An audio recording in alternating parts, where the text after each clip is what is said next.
In this video, we're going to talk about a titration between a strong acid and with a strong base. So in this case, we're going to use hydrochloric acid, and we're going to titrate that with sodium hydroxide.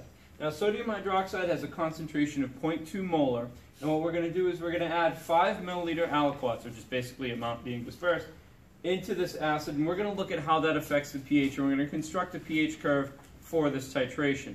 And we're going to see that the equivalence point for a strong acid and a strong base titration is exactly at 7. So here we go. At first, this solution has 60 mL of hydrochloric acid, and since the pH is 1, we can then calculate what our concentration of H+ ions are at that point.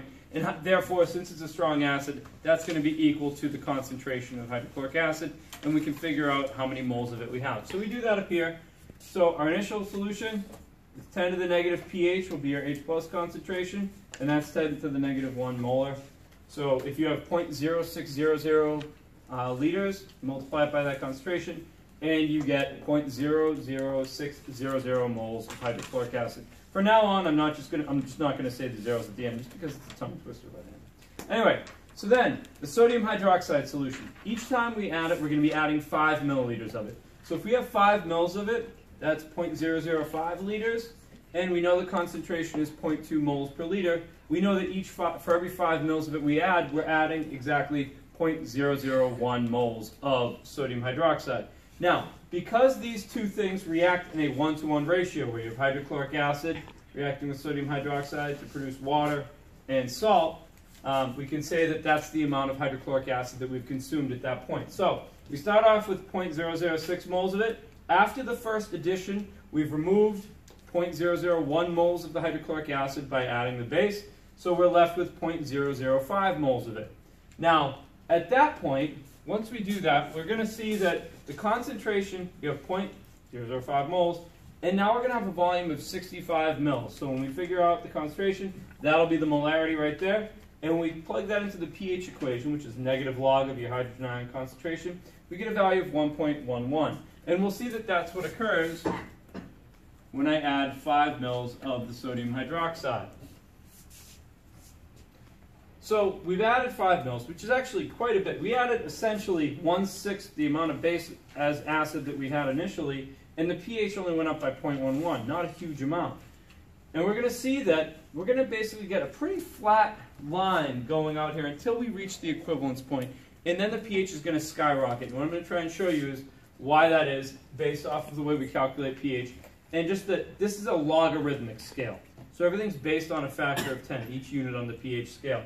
So the changes at the end in pH are going to be much more dramatic than the changes initially. So after the second addition, another 0.001 moles of base are added. So we've removed 0.001 moles of hydrochloric acid. We now have 0.004.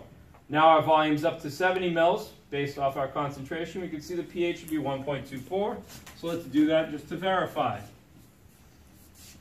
All right. And you can see that each time we add the sodium hydroxide to the solution, what will happen is the hydroxide ions will combine with the hydrogen ions to make water.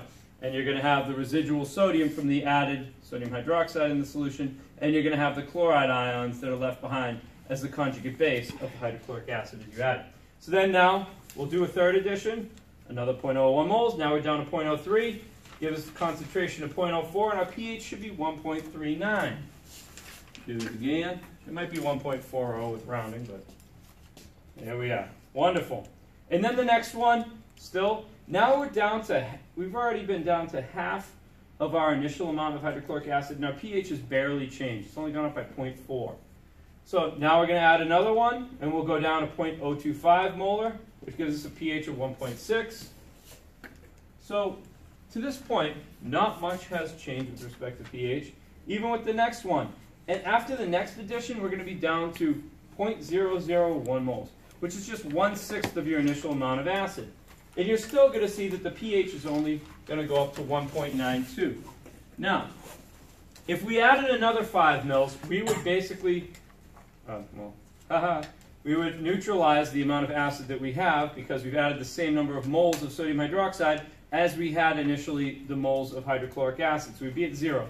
So why don't we hypothetically say, all right, now how about if we add 4 mils instead of the 5? And we're getting really close to that end. See what the pH would be at that point. So now, if we added 4 mils of the sodium hydroxide, that would be the equivalent of adding 0.008 moles. So we do that, and we'd be left with 0.002 moles of hydrochloric acid. But still, once you calculate the molarity, now your volume's up to 89 mils, you'd still have a pH of 2.65. So even though we're almost right at the equivalence point, the pH hasn't moved all that much. Now, if we add that 5 mils and we get to that equivalence point where the pH is 7, if you can dream it, we have added enough sodium hydroxide that we've reached the equivalence point. And now our pH spikes all the way up to 7 because now you have no residual hydrochloric acid and you basically just have salt water at this point. Now, if you add another 5 mils of sodium hydroxide past this point, what's going to happen is you're going to see it continue to spike, and then it's going to level off. Right? And that's because once you add another 5 mils of sodium hydroxide, you're adding another 0.001 moles. And dividing that by the volume of the solution will be at that point, we get a concentration of 0.0105 molar with respect to the hydroxide ion now. So this is going to be a basic solution.